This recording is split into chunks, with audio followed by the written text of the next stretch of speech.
Welcome to our New York Giants Preservation Society meeting for tonight, September 26, 2024, with Peter Gordon. Peter had spoken earlier this year on Clint Hartog.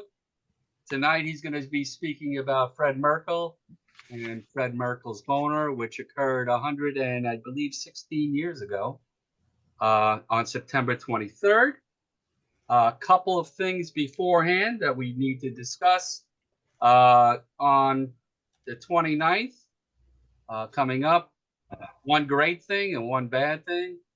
Willie Mays made the famous The Catch in Game 1 of the 1954 World Series. That'll be the 70th anniversary.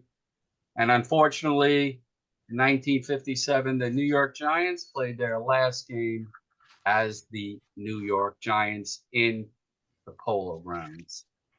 There'll be no meeting next week. So for those celebrating, Happy New Year. Also, happy Bobby Thompson Day next Thursday. Make sure you celebrate. Next week, also October 1st, I'm having a meeting with Giant Enterprises to see about this Giant Symposium I've been speaking about, and I will let you know what's going on with that. And possibly Monday, maybe we'll have a surprise Zoom if things occur in the Giants front office. And I think you know what I'm talking about. I was contacted by a group called the Polo Grounds Dog Run. They are looking to put a dog run right where the Polo Grounds are. And they contacted me, and I'm hoping to hear back from them because I did email them back. And there might be some things, historical things going on there.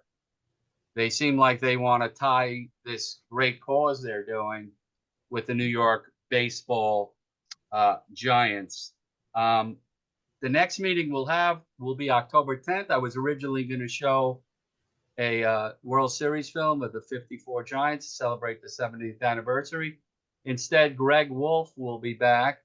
He wrote a whole huge article in Willie Mays' 5 Tools called The Catch. So we're going to be really delving into the 70th anniversary of The Catch. Couple of other things. Missy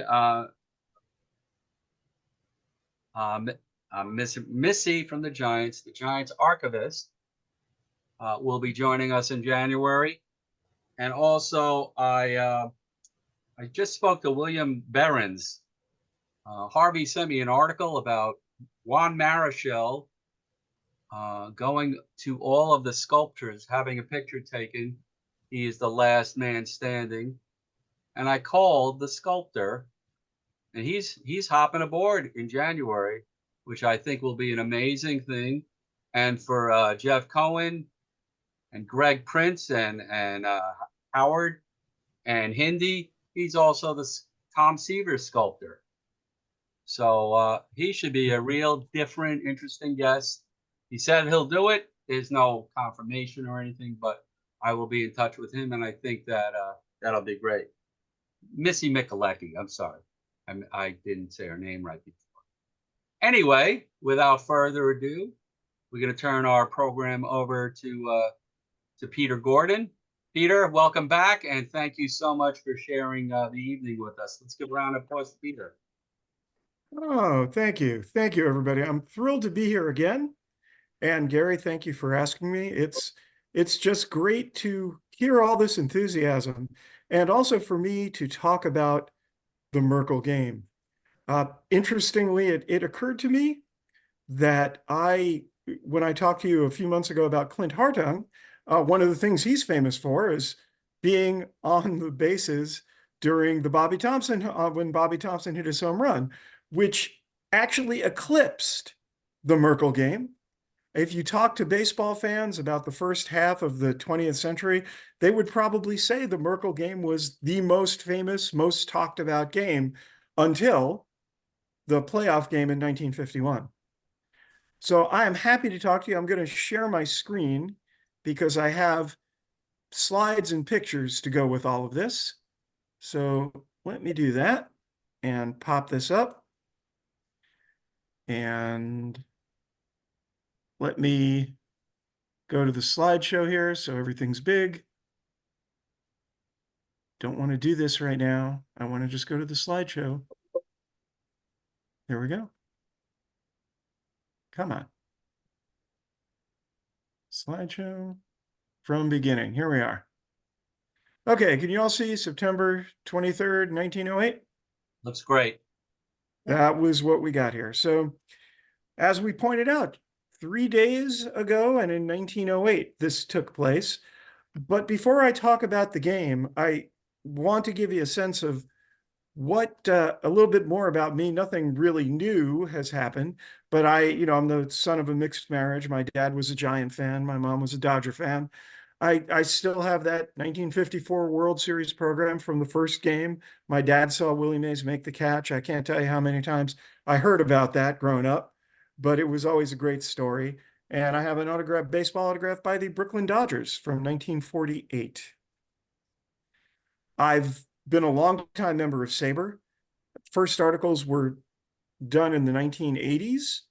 I've mostly done bios that are in the bio projects, including some Giants. I've also write baseball poetry. You can see my book there, Let's Play Two Poems About Baseball. It's available on Amazon. But I've also contributed some poems to the last 2 editions of Turnstiles, the SABR Arts Journal. So, and as a member of the 19th Century Committee, Dead Ball Committee, I have a lot of familiarity with this game and the dead ball era in particular. This is a good book about the dead ball era, baseball in the 20th century, the dead ball era. But mostly I put the picture up here so you can really get a sense of how big, or rather, I should say, how small everybody's glove was. And how big they were, just not like the sorts of baseball traps we have today. There were many, many more errors at that time. Dead ball era basically goes from 1900 up to 1919. 1920, the lively ball comes in. But you can see even in that ball there, it's sort of discolored and dark. The baseballs were kept in play as long as they possibly could be kept. So they would be pretty black at the end. And in order to help the pitchers, the infielders would sometimes spit on the ball if they were chewing tobacco. The spitball was legal, and the balls would be spat upon very often. To give you an idea of the difference between today and back then, I have some stats here. The National League in 1908, the batting average for the league was only 239. The OPS was 602. 1908 itself was the low point, if batting is the low point of batting in the dead ball era itself.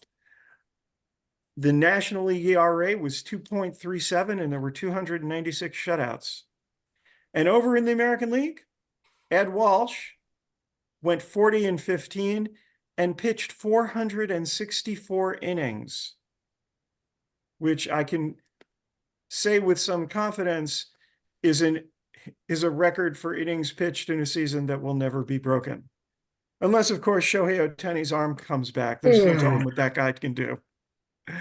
But that gives you, the pitchers dominated the game.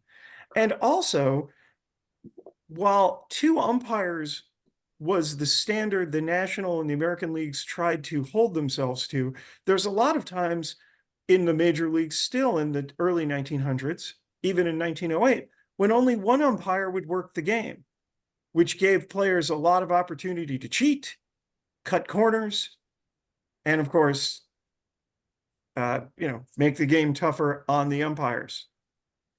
All of the stadiums were smaller. You have to remember that even in 1908, the biggest stadium held, say, 16, 17, 18,000. The version of the Polo Grounds that the Giants played in was a wooden structure that held 16,000 people. Later, it would, a couple of years after that, it would actually burn down, and then the Giants built the Polo Grounds, as many of us know it, that concrete structure and to hold fans. The Pirates played in Exposition Park, which is right on the Allegheny River. It used to flood all the time. And the Chicago Cubs played in the West Side grounds, which I think held 19,000. But again, these were not baseball fields like we have come to know them today. The fans were very close to the action. You could hear them. And when big crowds would show up, they would just have them stand in the outfield. They'd rope off the outfield. And if the balls would go into where the fans were standing, it'd be a ground rule double. So while it was in the cities that played Major League Baseball, it was tremendously popular. No football, right? No basketball, professional leagues. All the gambling was done on professional baseball games. Baseball really ruled the roost back then. And in the dead ball era, at least the first part of it, there were really only 3 teams in the National League that counted: the Pirates, the Giants, and the Cubs. By the way, that's a picture of Ty Cobb with Honus Wagner during one of the World Series they played. The Pirates with Honus Wagner won the first 3 years. The Giants, John McGraw came in as manager and turned the team around. They did win in 1904, as I'm sure you all know. McGraw refused to play in the World Series. There was no World Series in 1904. 1905, the Giants won. Christy Mathewson won 3 games as the Giants beat the A's. Then you've got the Cubs in 06, 07, 08. The Pirates 1909. The Cubs win again in 1910. And then the Giants won 3 straight pennants. So really, they dominated to an extent that there were many teams that just played very, very poorly, would win 40, 45 games.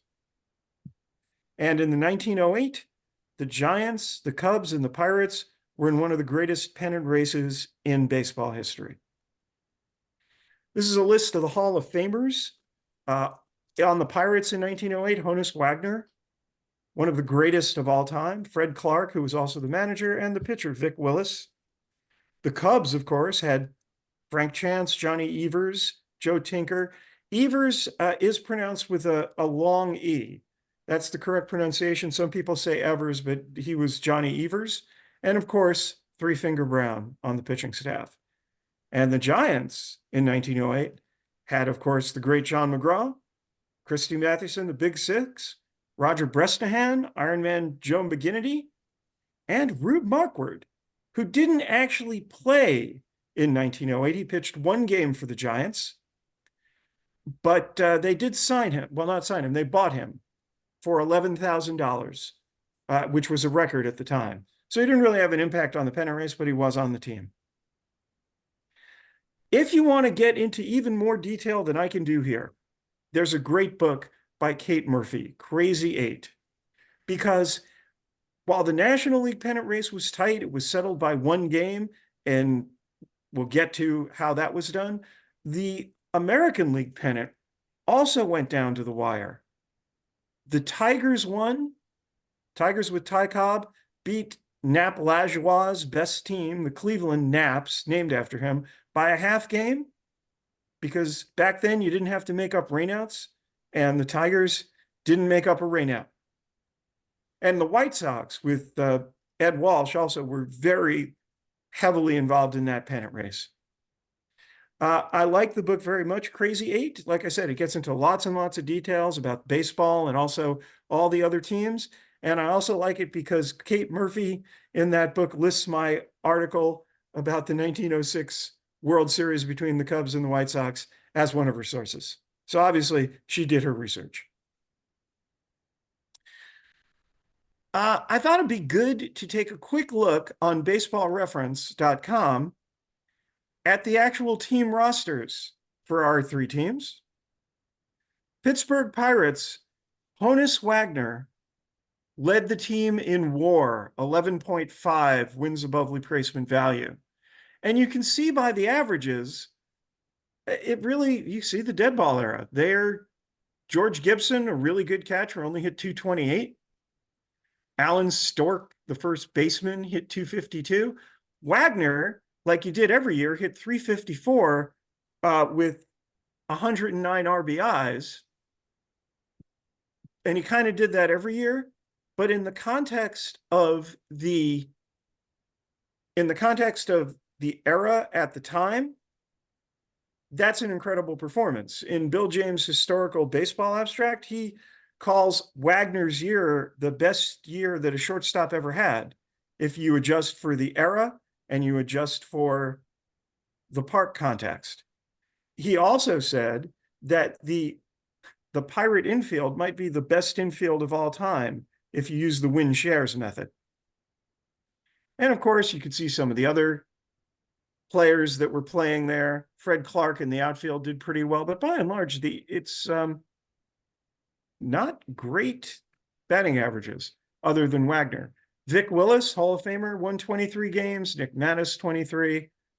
And it was a really good team, the Pirates. They almost won the pennant, and they would win the next year. But let's go to the 1908 Cubs.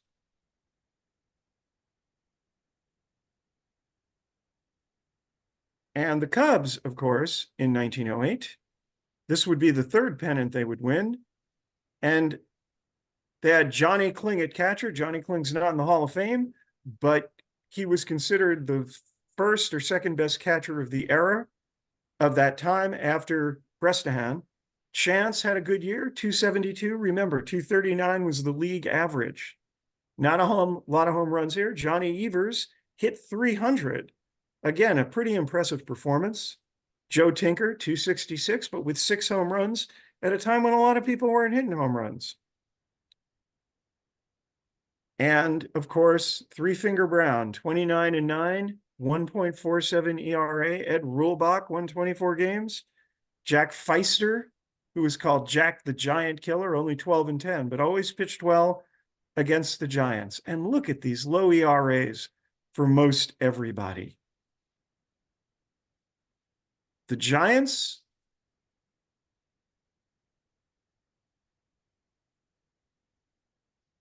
had a pretty good team too. It always bothers me on Baseball Reference where it doesn't know that there were no San Francisco Giants in 1908. And here you got Bresnahan, 283, played 140 games at catcher, thanks to shin guards. Fred Tenney had just joined the Giants. They made a trade with the Boston Braves for him and Al Bridwell. And Tenney, again, no power to speak of, but was a really good first baseman. Larry Doyle hit 308.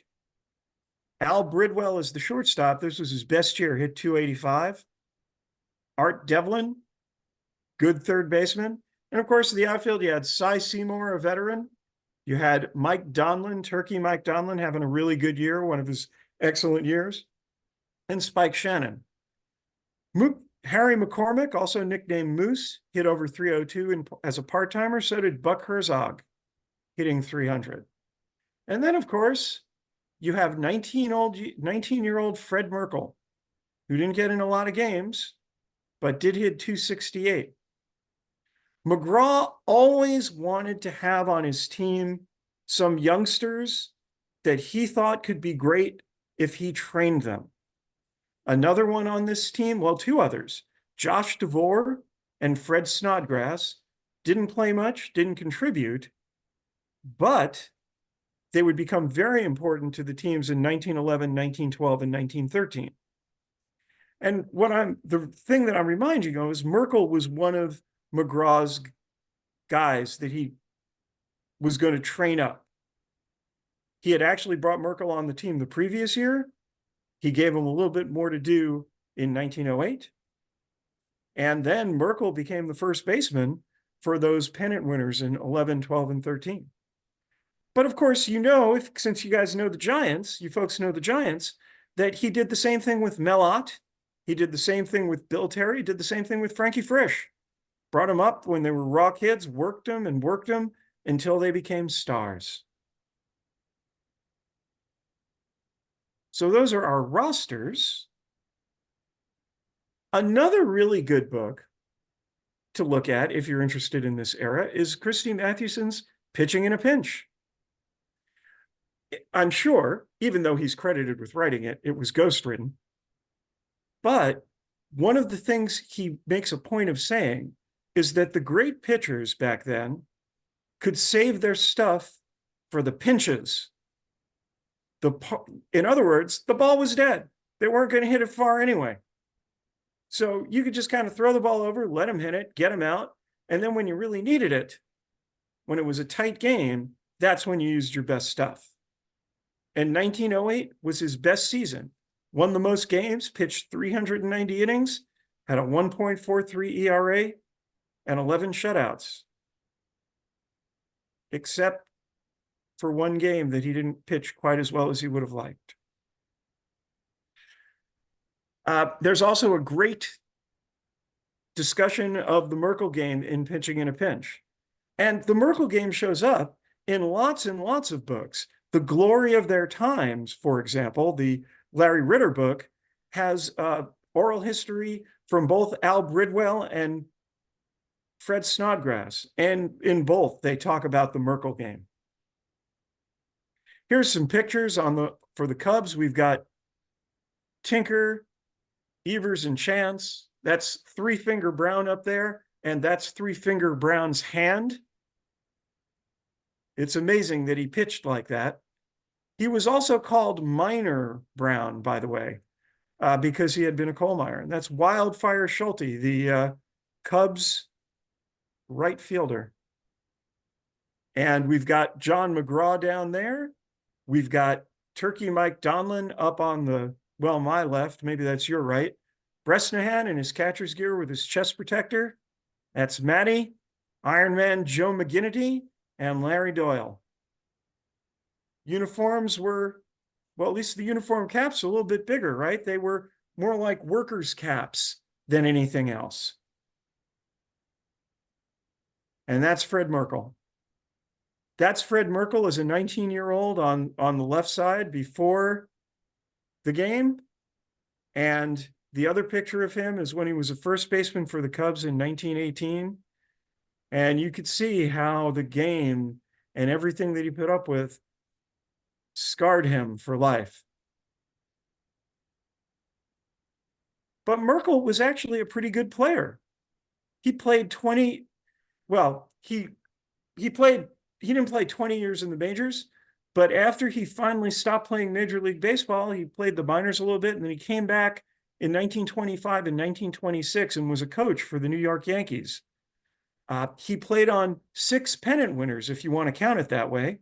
1911, 1912, 1913 Giants, 1916 Robins, which is what the Dodgers were called then, the 1918 Cubs, and he got into a couple games with the 1926 Yankees, who, as you may recall, ended up winning the pennant.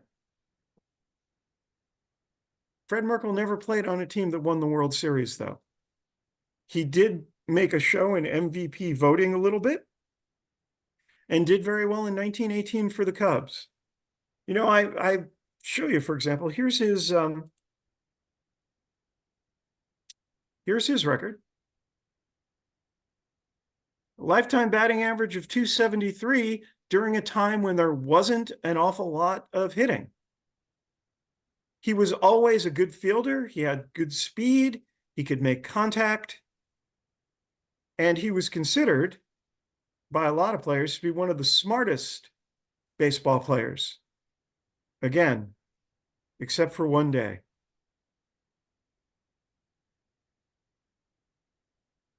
Now, first of all, it's kind of surprising, actually, that there was a pennant race in 1908.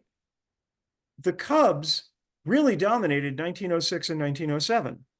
In fact, to give you an idea how good the Cubs were, in 1906, they set the record, which has never been broken, tied once by the Seattle Mariners, for most wins in a season. They came back in 1907. They won 107 games. In 1908, a lot of guys were injured. They didn't play much, and they got off to a slow start. And the Giants, after something of a slow start themselves, ended up taking an early lead and getting ahead of everybody in September.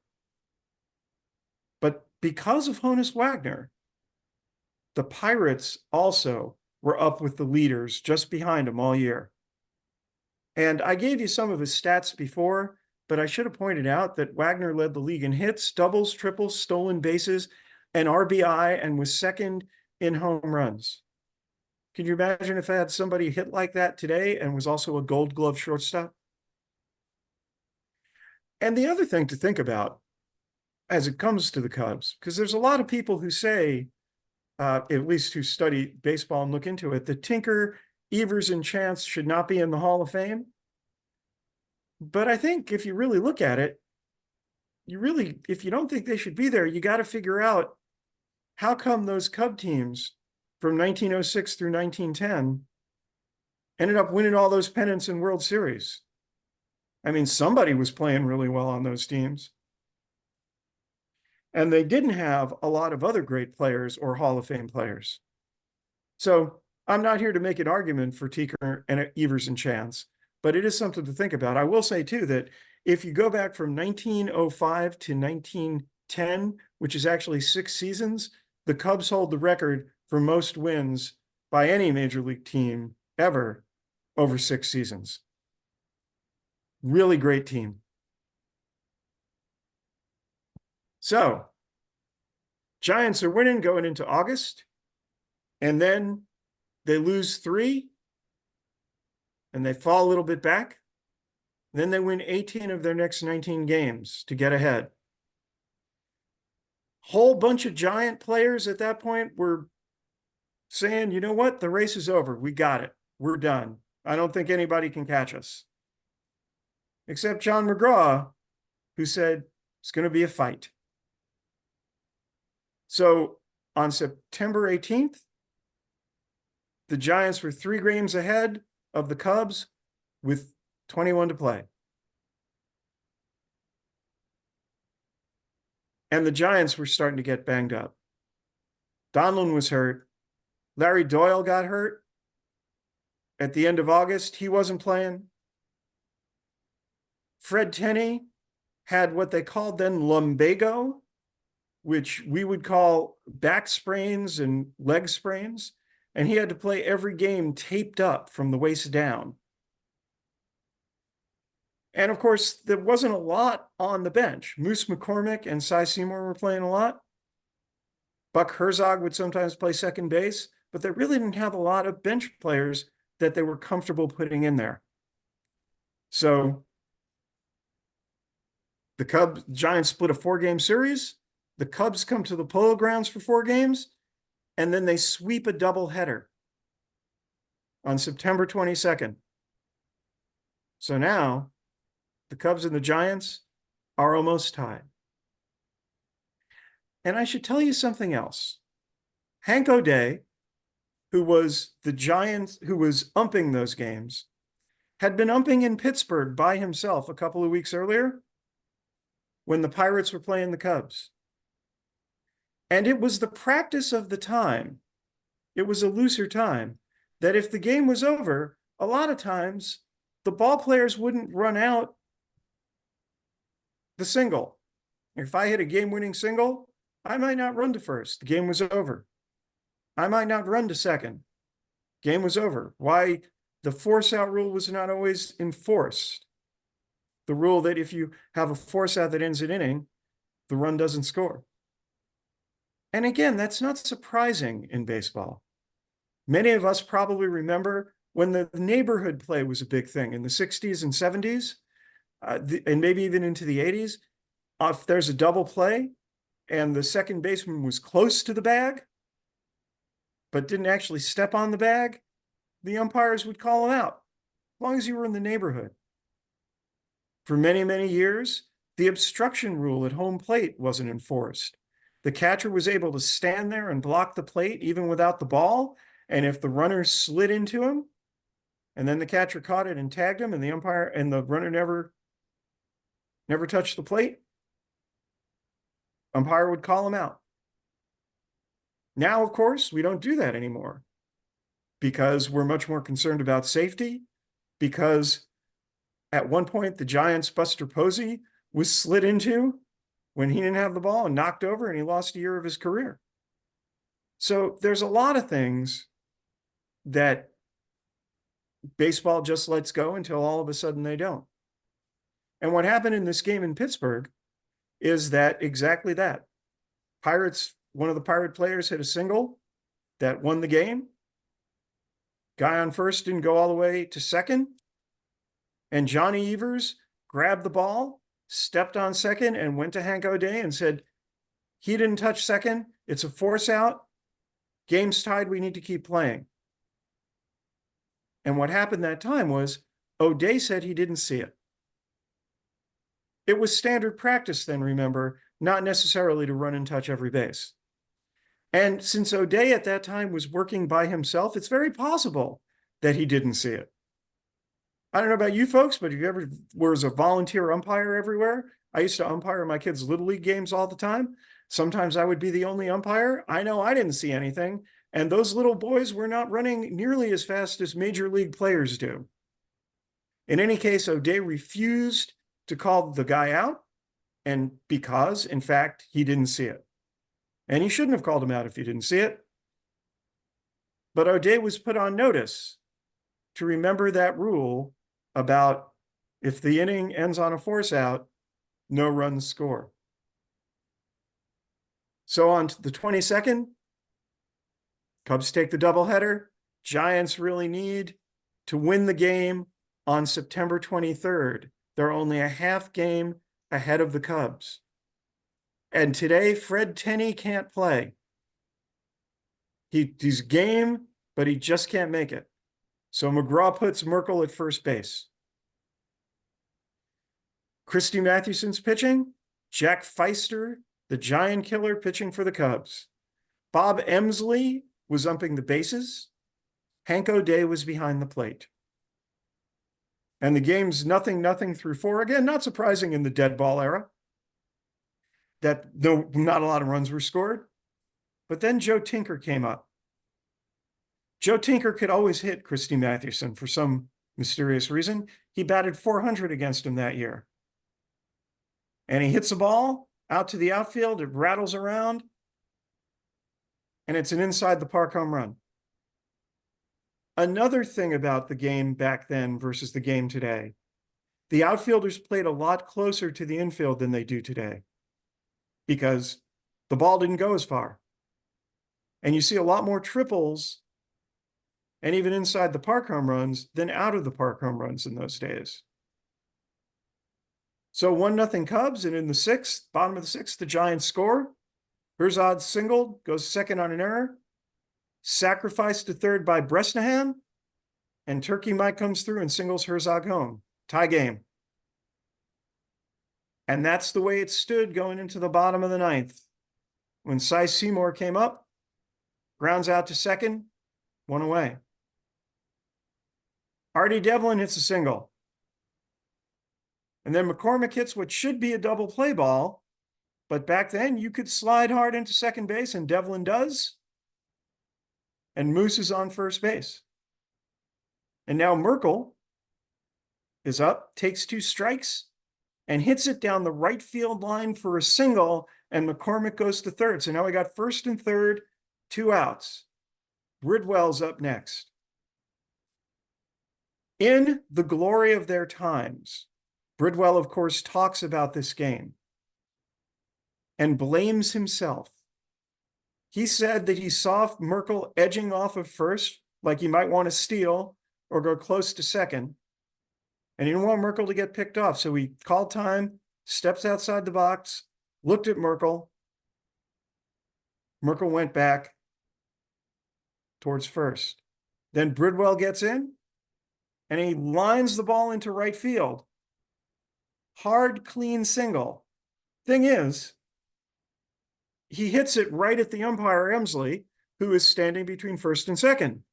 And Emsley doesn't want to get hit by this line drive, so he dives to the ground and doesn't see the rest of the play. So McCormick scores. Easy. Could just walk in. The ball's out in the outfield. And Merkel, a rookie, 19 years old, as soon as McCormick scores, people start jumping out on the field, which also happened, by the way, all the time. After the game, patrons would come right in on the field. They were close to the field. We didn't have barriers. We didn't have security guards like we do today. And the field is now full of ecstatic Giant fans. And Merkel is used to trying to get through that crowd and get to the center field clubhouse as fast as possible. And for whatever reason, he does not go touch second. He just heads straight for the clubhouse, like he'd seen everybody else do so many times. And the reason Bridwell blames himself is he said, if I didn't move Merkel back, he would have easily gotten to second, probably touched it before McCormick scored. And then all the awful things that happened wouldn't have happened. Meanwhile, the Giants win, right? Except they don't.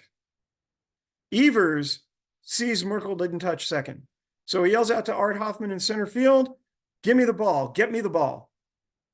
O'Day, who also saw that Merkel didn't touch second, now doesn't go into the umpire's room. He walks out towards second base to see what happens. Emsley, meanwhile, I suppose, gets up, but as far as he knows, he doesn't know what's going on. So the ball comes in, or does it? McGinnity also knows what's going on. He's coaching third base.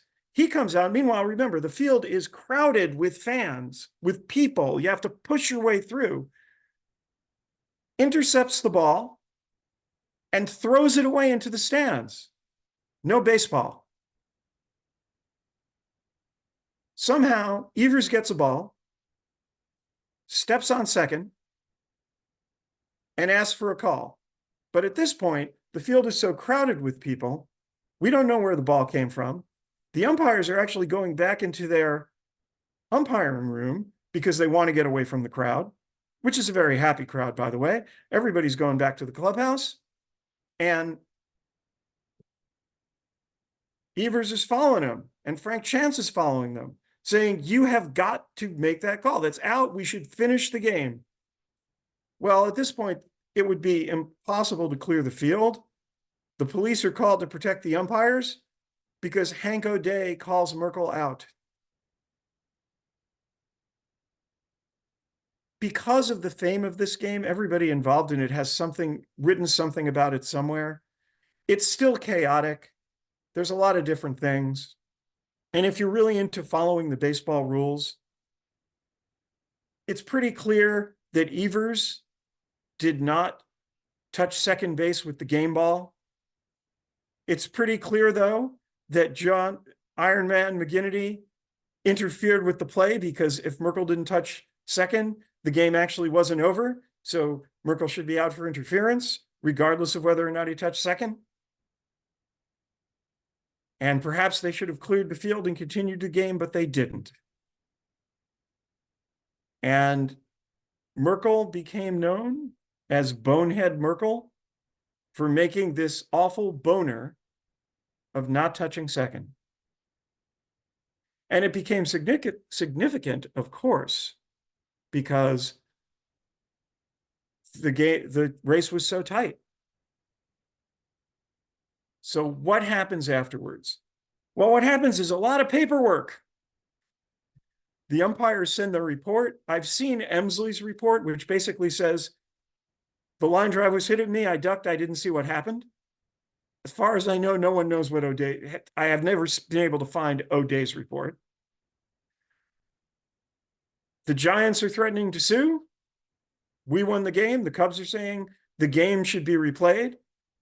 John T. Brush, the Giant owner, puts together an affidavit, has a lawyer help him, gets Fred Merkel to sign an affidavit saying he actually did touch second base on his way to the clubhouse, which is unfortunate. He was made to sign it. He knew, and he never said afterwards that he didn't touch second. A lot of people said that Evers didn't use the game ball. Cubs are saying that McGinnity he interfered, and therefore the game should have been called in our favor anyway. And Harry Pulliam is beset by all sides. And he doesn't make a ruling. He holds off as long as he possibly can, because what he hopes desperately is that the Giants will end up winning one more game than the Cubs win, or two more games, and it won't matter who won that game. Unfortunately, the Cubs go on a hot streak and the Giants struggle.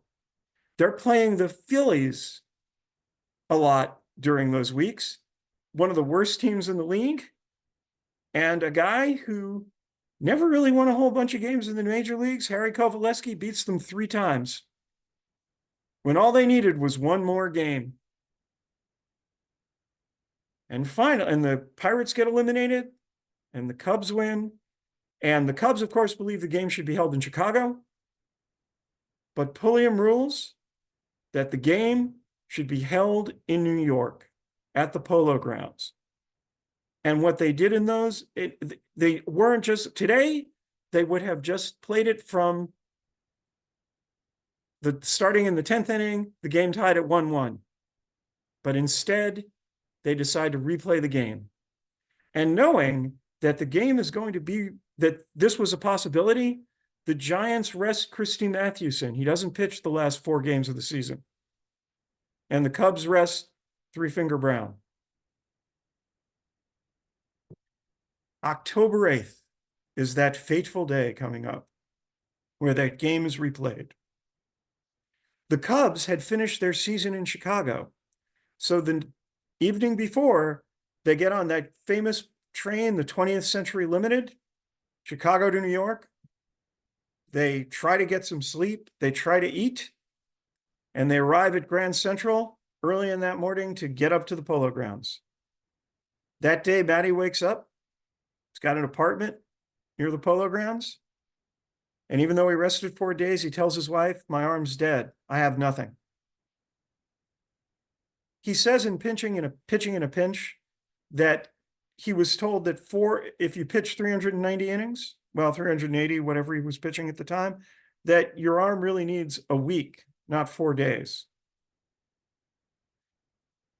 Some of the Giants fans, enough of the Giants fans are waiting for the Cubs at Grand Central Station, cursing, calling them all kinds of names, that a police escort is required to get them up to the Polo Grounds.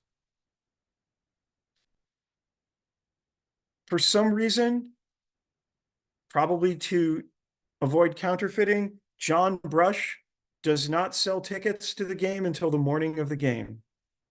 And there's a huge line, and some fans don't want to wait. They climb fences. They climb over the dugout. There are reports of people sneaking in through the sewer system and getting into the Polo Grounds. Frank Chance, on the way up there, assigns each Cub player a specific Giant to heckle to see if they can get them off their game. Joe McGinnity is assigned to get into a fight with Frank Chance because McGinnity isn't going to pitch, and they want to get Chance out of the game. And McGinnity supposedly goes over, insults Chance, steps on his feet, spits in his face. Chance won't fight. And the Giants, who have control of the field, stay longer at batting practice. They cut down the Cubs' batting practice time.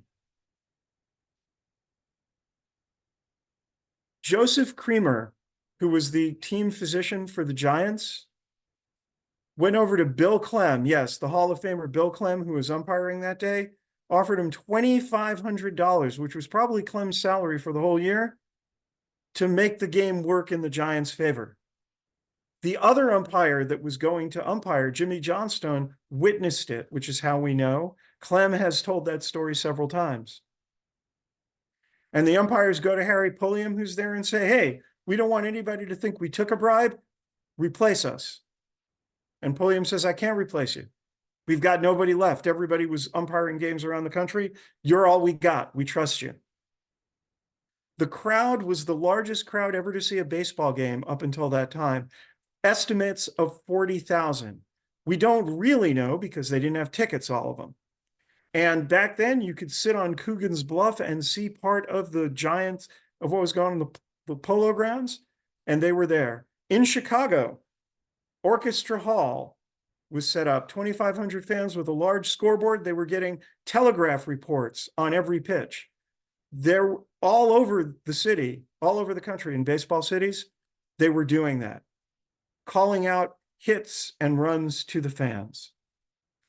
Here's a picture that's supposed to be of the Merkle game. This is people standing on the bluff overlooking the Polo Grounds. Finally, the game starts. Matty tells Bresnahan he doesn't have anything. But you know what? The Cubs go down 1-2-3 in the top of the first. In the bottom of the first, Feister hits Tenney. They're pitching the giant killer to start. Tenney gets hit. Herzog walks. Bresnahan strikes out, and Kling drops the ball on purpose. Herzog breaks for second, realizes Kling has the ball, but they pick him off. But then Donlin hits a double. Tenney scores. Cy Seymour walks, and Chance goes to the bullpen. He brings in Three Finger Brown, who was available. They were hoping to not have to pitch him so that he could pitch the first game of the World Series. Unfortunately for the Giants, Brown's pitching great. He ends the inning. Top of the third, Cy Seymour's playing center. Tinker hits a long drive. Seymour starts in, he misjudges it completely, realizes he's got to go back. He tries to get back, he can't get back. The ball's over his head, but he still tries to catch up to it. And by the time he finally does, Tinker's on third. Cy Seymour not tried to pick up the ball, let it roll into the crowd that was in the outfield, would have been a ground rule double. Well, Matty doesn't have anything. Johnny Kling singles, scores tied. Three Finger Brown sacrifices, Jimmy Sheckard flies out, and then Matty doesn't want to pitch to Evers, so he walks. Wildfire Schulte comes up, determined to make Matty pay for that. Schulte is not well known, and he's still young in 1908, but a few years later, he'll be an MVP for the Cubs. Good young player, having a bad year. So he hits a double, 2-1. Frank Chance hits a double down the right field line. Down 4-1. Remember, this is in a league where the average runs scored is 3. The Cubs are up 4-1, and Brown is just shutting the Giants down until the bottom of the 7th. Donlin singles. The infield comes in expecting a sacrifice. McCormick singles. And now Brown walks Bridwell. So the bases are loaded. And Matty is due up. Larry Doyle has not played in a month. But McGraw sends him up to pinch hit. He could have sent up Merkle. But you know what? That was just too much for the young man. He wasn't going to put him in that spot. Doyle pops out. Tenney hits a sacrifice fly, scores Donlin, but Herzog grounds out, and that's the game. Nobody scores after that. The cops need to escort the Cubs off the field and back to Grand Central, except for Johnny Evers, because Johnny Evers had a cousin who basically was one of the New York gang member who had a gang in 5 Points, and he's surrounded by a bunch of toughs from that gang and escorts him because just like after the Merkle game, the field is full of New York Giants fans who want nothing more than to kill every member of the Chicago Cubs, or at least hurt them. It's another wild scene, but the Cubs get back to Grand Central, go back to Chicago, and then they're going to play in the World Series. I wish I could say that the umpires had it in for the Giants. I wish I could say the Giants were treated unfairly at the Merkle game. You could argue that. But remember, the Cubs, as great as the Giants were probably the better team, at least for that half of the odds. Giants take a long time leaving the clubhouse. Matty has got his head in his hands. He's probably the last person to leave. The owner strikes medals for the team, saying they were the real champions. Kind of like how in Central Florida, when UCF was undefeated, we called them the real national champions. Brush did give the players all the receipts from the game. They made $10,000, and he had the players parcel it out amongst themselves, just like it was a World Series share. Cubs beat the Tigers in 5 games. Really nothing much to that World Series. After the season, Mike Donlin tours in vaudeville. His wife, Mabel Height, was a big showgirl. She was very popular on Broadway. And Donlin has one more good year, but ends up leaving baseball and moving out to California with his wife, and actually has a career in silent movies and the early sound movies. The Giants, well, they don't win the next 2 years, but the youngsters, including Merkle, do really, really well. And of course, they win 3 pennants in a row in 1911, 1912, and 1913. And Merkle played regularly. There's one more time where Merkle's boner came in. You may be familiar with the 1912 World Series, where the Giants were playing the winner-take-all game in Fenway Park, and they had a lead going into the bottom of the 9th inning. Matty's pitching. Tris Speaker's up, where a single would win the game, but the first thing he does is pop up between home and first, and Merkle's playing first. And most people say Merkle could have caught that pop-up easy, but Matty calls for Chief Myers to take it from the catcher position, and Chief can't make it. And then, of course, as we all know, Tris Speaker got a hit, tied the game. Fred Snodgrass dropped a fly ball in that inning, too. Well, Fred Merkle, manages to have a career, as we said, manages to come back to baseball for a couple of years, but everywhere he goes for the rest of his life, if people find out who he is, they say, "You're the guy that didn't touch second. You're the bonehead that committed Merkle's boner." Finally, almost at the end of his life, Merkle comes back to the Polo Grounds to play in an old-timers game, and he gets a standing ovation. Fans forgive him.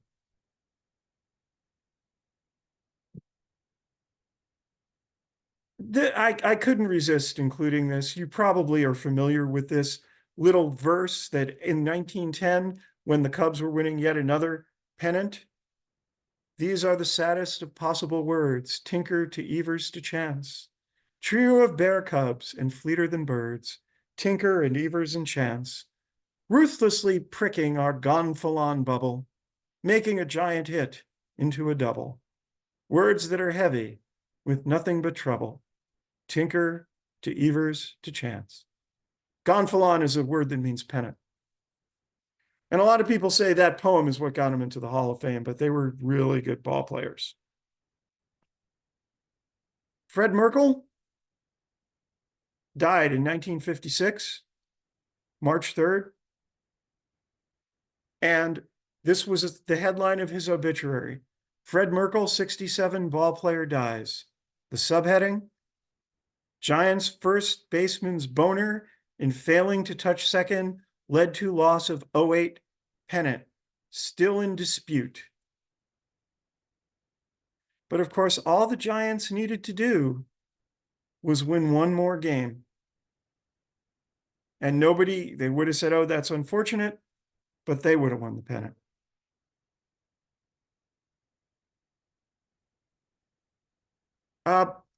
Talked about Crazy Eight, talked about Glory of Their Times, talked about some of the other books you could read.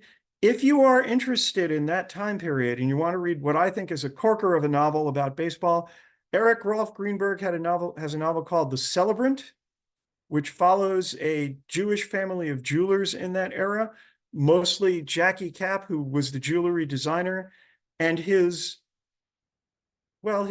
place in baseball history is Christy Mathewson's Celebrant. Really great novel. Also covers the Merkle game. So now I'm going to stop sharing. And I know some of you have hands up, and I don't know how best to handle this, but I can take questions. So Gary, Peter, that was fabulous. I mean, the research unparalleled. I got a couple of questions, and then we'll start with Mars and Bill and Dave. Uh, okay, so I guess Merkel is the dead balls version of Bill Buckner. pretty much, yeah. I mean, except that, except that there, except it was worse for him. There were only 16 teams between the AL and the NL, and it it was it never left him. The remarkable thing about Fred Merkle is that he had such a successful career afterwards. Buckner was already old and pretty much out of the game. And besides, he never would have beat Mookie to first base on even if he caught the ball. Now everybody says McGraw was this rough taskmaster. How did he deal with the foul up? He never blamed Fred. He was always on Fred's side. He said, you know what? You did the right thing. There's no reason for you to feel bad about it. The Giants, the team, was on Fred's side. You can read interviews with them. If you go back to the glory of their times, both Fred Snodgrass and Al Bridwell are saying, poor Fred, he didn't deserve it. He did what any of us would have done.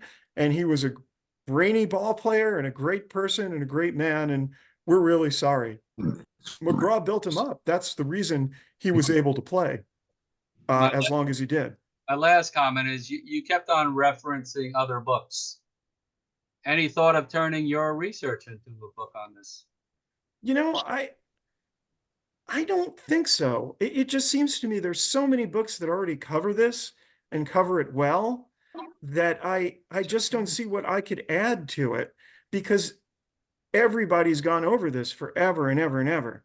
I can see maybe touching on it in something else, but I don't know. I've got a lot of I've got projects I still need to write for Sabre before I get to this. I wrote the Fred McGriff bio and I need to revise it now that he's been inducted also into the Tampa Bay Rays Hall of Fame. And I'm working on other stuff. So no, I don't think so. But thanks for asking about that. No, I've read some on this, and your research was really thorough, and I learned a lot. So thank you so much. Mars, you're up. Oh, that was a terrific presentation, Peter. I Thank you. have a question and some comments. It's conjecture, but after McGinnity threw the ball in the stands, from what one of the things I read in the book was that Evers went into the stands and wrestled the ball away from a fan. So that was one thing, or it could have been just an erroneous ball. Nobody really ever knows, do you have any comment on that? I don't believe that happened. You got to remember the field is full of people that hate the Cubs, and you have to know exactly. Now, the stands weren't as big as they would be in 20 years, but you have to know exactly where the ball was. What I believe is they just got another ball and stepped on second. Well, that was another comment I had about attendance was smaller because they didn't fill in all the grandstands in many ballparks until years later.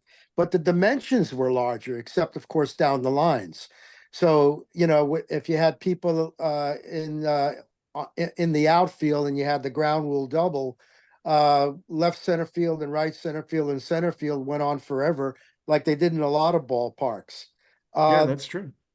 And now back to 1908, when you talk about the low ERA and the batting average only 239, how would you begin to explain this in today's game, where the average ERA is about 4.5, and yet the average batting average in Major League Baseball today is only about 245? So wouldn't you think that the batting average would be a lot higher with that type of situation? Well, conditions of the game changed. What is a lot higher are the home runs and the recognition by a lot of people. Again, I'm a Sabre member, so I'm going to say, a lot of Sabre members have been pushing this, that on base percentage matters. The OPS is a lot higher now than it was back then. And you can be a very effective hitter and hit 240 if you're also going to hit 45 home runs and have a 400 on base percentage. Thank you very much, Peter. Thank Yeah, you. thank you. Those are good points. Bill Clink, you're up. Gary, thank you. Sorry. Frank, what's the Gary. matter? You got me online. You want to ask a question, is what you're saying? I'll wait my turn. Just put me No, it's online. it's not your turn. I'll write you down. Bill Clink, you're up. Thank you, Gary, and thank you, Peter. Wow, wow, wow. I've never heard a game analyzed, or two games analyzed quite as well. But I had a couple of questions. The first, Merkel. It almost seems like this ought to be the Evers-O'Day game. Now, did I understand you right? Something similar had happened earlier in the year between Evers and O'Day, where a similar play occurred and wasn't called. Did I get that right? Yes, you did. Yeah, that exactly happened. I don't have the exact date in front of me. I would have to look it up, but it was about 2 weeks before the Merkle game. If you're O'Day and you see a heady ball player like Evers coming in, you know he's going to take you on this. He's already put you on notice. Mm-hmm. So I'm sure O'Day wasn't going to be cowed by him, but he had to know what was coming. If that hadn't happened before, and of course, if it hadn't been Evers, nobody else would have. It just seems like a stage was set and it was ready to be, Evers knew he could back him down on this one, even though everything was crazy.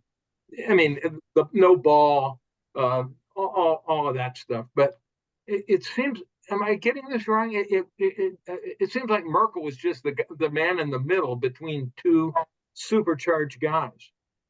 Well, you could say that, but I don't think O'Day was back down in the Merkel game, the famous one that we were talking about. I think he was reminded of the rule that at the time was not normally enforced. And when it happened again, he didn't have any choice but to enforce the rule. I think you also got to give O'Day a lot of credit for doing the right thing. In a way, it really was the right thing, because you can talk about how, it was a technicality. It wasn't, a lot of people didn't do it. That's never a reason not to enforce the rule. But yes, Merkel was painted unfairly in this, and that he was, as a 19-year-old kid, it was his second major league season. He hadn't played a lot, and he just did what everybody else did. That's what all his supporters said. Yeah. But he didn't step on second, which is what he should have done. Yeah. Did Merkel live in the New York area, even Long Island after that? Do you On the know? webinar, I'll call you in less than an hour. No, he didn't live in the New York area except when he came back to play for the Yankees. He played for he played for Brooklyn, but he lived in wherever he was playing, and then he ended up moving to Florida ultimately, and dying in Daytona, I want to say. I think I did put that on there. Yeah. He started a business with his family there. It's not terribly relevant, but it is two similar plays occurred in this century. In 2008, Warren Gill on the Pirates, you may have. Yes, that was the guy. It was And Warren then- Gill. Thanks for reminding me. Yeah, and then also the Lansing Lugnuts and the Great Lakes Loons. Talk about some great names for teams. I got to go with those. They had one that one they called it the right way. They did call it the Lugnuts Loons game, but apparently in the Gill game they didn't call it. Do you remember the stories on those? Yeah, they didn't call it because O'Day said he didn't see it. No, That's absolutely believable, because he was he was working alone. Yeah. And if you don't see it, you should never call it if you don't see it as an umpire. Absolutely. Yeah. Thank you, Bill. Thank you very much. A great presentation of You're welcome. Thank you. I love talking to you about this stuff. Yeah. We got Dave, then Frank, then Rich. Dave, go. Okay, thank you very much. That was an outstanding presentation. It was one of the best presentations I've heard about a pennant race in a ball game. My bird would agree. She's sitting on my shoulder. My grandfather was actually at the game because his great uncle Izzy got him in, and he would pretty much. He told me about the game when I was a kid, and it was similar both to what you said and to some degree how it's described in The Celebrant, with people running on the field and McGraw yelling at umpire O'Day after it was over. I just want to point out one thing, two things actually. Grandpa was at the Old Timers game in 1950 when Merkle came back, first time he'd done in decades. And I looked this up. He told me that Fred didn't wear a Giants uniform. He said he'd only come in a suit because he was afraid he would get booed. And I looked up, sure enough, he's standing there wearing one of these double-breasted suits and George Raft hats of the period. And he did not want to get booed. And Grandpa was there, and they did indeed give him a standing ovation. Also, another accomplishment by Fred Merkle that people don't know about, and I wish they would, was that he was a part-time scout in his native Toledo for the Cleveland Indians in his later years. And one of the guys he scouted and signed was Jim Mudcat Grant. Yeah, and I think that's a hell of a contribution to baseball. And he was McGraw called Merkle the smartest ball player he ever saw. And when he was with the Yankees, he helped because Wally Pitt did the same. They were both coming to the ends of their careers. They taught a slow-moving first baseman who would trouble around the bag named Lou Gehrig how to be a better defender. So that's another contribution by Merkle. When you did all this research, I mean, that game has been written heavily. If you look, did you look at the book More Than Merkle, which is in my shelf behind me someplace? The guy who did that was able to chat with the Merkle family a little bit, and they're still around. They're still trying to uphold the poor Fred story. Were you able to get hold of them in any way? Not the Merkle. I didn't look at the Merkle family. I have read More Than Merkle though, but that was some years ago when I was working on the just making sure I had all my facts right. I relied more heavily on the Kate Murphy book, and I went back to The Glory of Their Times, which I also haven't read in years, and was very excited to have a reason to look at it again. It's good to read anytime. I was just curious about that, but as I said, listening to that was just riveting. And Thank you, Dave. I can't commend you enough. Thank you. Yep. Frank Lewis, you're up. All right, Frank, if you're not ready, I'm going to Rich. Rich, you're up. Rich T, you're up. Are you talking to me? Yes, I am. Okay, Dixie. I'm sorry, I thought your name was Rich. Two things. First, about the Giants, they finished that season 14-4. The only person they lost to was Harry Kovaleski and then Brown. And Kovaleski was a rookie. He pitched once in April and it didn't pitch until mid-September. And he was the guy who beat that. He must be a cult figure to Chicago Cub fans. And one thing about Merkle, he is the only person, the only player ever to hit 2 home runs in one game off Cy Young. And he hit the last 2 home runs off Cy Young. So in that game, the 2 home runs he hit were the last 2, and the only guy to hit 2 in a game off Cy. 1911. Wow. Thank I you. didn't know that. That didn't pop up. That's great. Is that why Cy Young retired finally? Gave up 2 home runs No, to he Fred Merkle? retired about 6 games later when they scored 8 runs off him in an inning. Thank you, Dixie. Frank Lewis, you want to try this again? Yes, can you hear me now? Yes. I know the 2 answers to you, Peter. Who played third base with Pickett as the chance? Ooh, sorry, I'm having a little trouble hearing you. I didn't Who hear was that. who was the third baseman who played with Tinker Evers Insurance. Oh, it's Harry Steinfeld. And what was Larry Doyle's famous quote that's been quoted in many, many books? Larry Doyle's famous quote. Famous quote. Honestly, I'm not sure what you're talking. I know he's called Laughin' Larry Doyle, but I'm not sure what quote you're referring to. He said, "It's great to be young and a giant."